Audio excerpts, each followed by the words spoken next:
தென்சென்னை தொகுதியில் திமுகவினர் பணப்பட்டுவாடாவை தொடங்கி அதற்கான டோக்கன் கொடுத்து வருகிறார்கள் என்று பாஜக வேட்பாளர் தமிழிசை சவுந்தரராஜன் குற்றச்சாட்டு தெரிவித்துள்ளார். சென்னை ஈக்காட்டுத்தாங்கல் பகுதியில் பாஜக தென்சென்னை வேட்பாளர் தமிழிசை சவுந்தரராஜன் வாக்கு சேகரித்தார். தொடர்ந்து செய்தியாளர்களை சந்தித்த அவர் பூத் முகவர்கள் மாநாட்டில் பங்கு பெற மத்திய அமைச்சர் அமித்ஷா வரும் 5ஆம் தேதி சென்னை வருவதாகவும் வரும் 9ஆம் தேதி பிரதமரின் ரோட் ஷோ நடைபெற இருப்பதாகவும் குறிப்பிட்டார். திமுகவினர் மற்றவர்களை பேசும்போது மரியாதையாக பேச வேண்டும் என்று அவர் கேட்டுக் கொண்டார். தென்சென்னை தொகுதியில் திமுகவினர் பணப்பட்டுவாடாவை தொடங்கி அதற்கான டோக்கன்களை கொடுத்து வருவதாகவும் தேர்தல் ஆணையம் இதனை கட்டுப்படுத்த வேண்டும் என்றும் தமிழிசை சவுந்தரராஜன் தெரிவித்தார். தமிழக முதலமைச்சர் பதிலடி எல்லாம் கொடுக்க முடியாது. நீங்க கொடுத்துட்டே இருப்பீங்க. மீட்கிறதுக்கு தான் இப்ப எல்லா நடவடிக்கை எடுக்கிறது. மரியாதைக்குரிய ஜெய்சங்கர் அதற்கான முயற்சியில ஈடுபட்டு இருக்காரு. நீங்க ஏன் கொடுத்தீங்க? எதுக்கு கொடுத்தீங்க? அது தமிழ்நாட்டோட நமது மண்.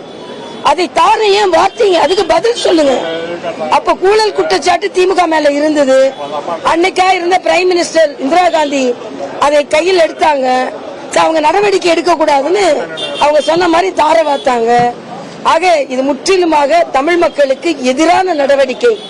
இதை திராவிட முன்னேற்ற கழகமும் காங்கிரஸ் தான் செஞ்சது. அன்றைக்கு ஜனா கிருஷ்ணமூர்த்தி அதை எதிர்த்து போராடினார். சட்ட வல்லுநர்களை வைத்து சட்டத்தில் போராடினார், சட்ட ரீதியாக போராடினார், வழக்கு போட்டார். மரியாதைக்குரிய பாரத பிரதமர், முன்னாள் பாரத பிரதமர் வாஜ்பாய் அவர்கள் அதை வாலி தீவுனே சொன்னார்.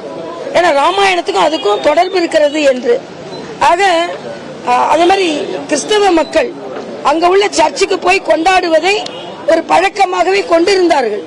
அவர்களின் உரிமையும் பறிக்கப்பட்டது, தமிழர்களின் உரிமையும் பறிக்கப்பட்டது.